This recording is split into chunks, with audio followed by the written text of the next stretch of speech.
Isang magandang umaga, mga kakarapatan. Ano nga ba ang karapatan mo? Isa itong channel na nagbibigay kaalaman sa bawat Pilipino. Sa kanilang karapatan, kahit anong batas ay ating ipapaliwanag upang ikay maging ligtas at hindi maisahan ni naman. Ano ang self-defense ayon sa batas sa Pilipinas?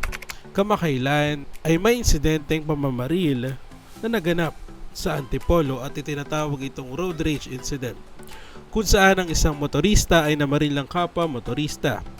Matapos ang isang mainit na pagtatalo, bukod sa issue ng self-defense, lumutang din ang usapin ng gun ban. Lalo na't ito'y naganap sa panahon ng eleksyon at ang gun ban ay pinapatupad ng COMELEC. Pero kung ating susuriin sa nangyari sa barilan sa Antipolo, may basehan ba upang maging self-defense ang pamamaril ng suspect? Bago nating bigyan alamin ang self-defense, maaari muna tayong mag-subscribe at i-turn on ang notification bell sa baba upang sumuporta at marami pa tayong mabigay na impormasyon patungkol sa batas at inyong karapatan. Salamat at going back sa ating video.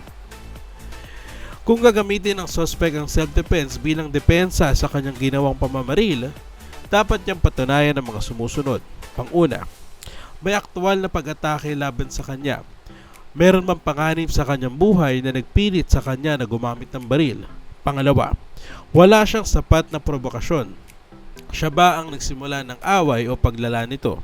Pangatlo, makatwiran ba ang paggamit ng deadly force? Kung ito ay simpleng pagtatalo lamang at walang direktang banta sa kanyang buhay, maaari itong hindi self-defense kundi excessive use of force. Sa kaso ng Antipolo road rage, hindi malinaw kung may direktang panganib sa buhay ng bumaril o kung ginamit niya lamang ang baril dahil sa galit. Kung walang matibay na dahilan upang gumamit ng deadly force, maaari hindi itong matuturing na self-defense kundi isang criminal act tulad ng homicide o murder dahil may namatay at may nasugatan sa insidente. At dahil na rin sa kanyang pamamaril sa ilalim ng gun ban violation, isa pang kasong posibleng harapin. Bukod sa self-defense, isa pang malaking issue sa kasong ito ay ang paglabag sa gun ban.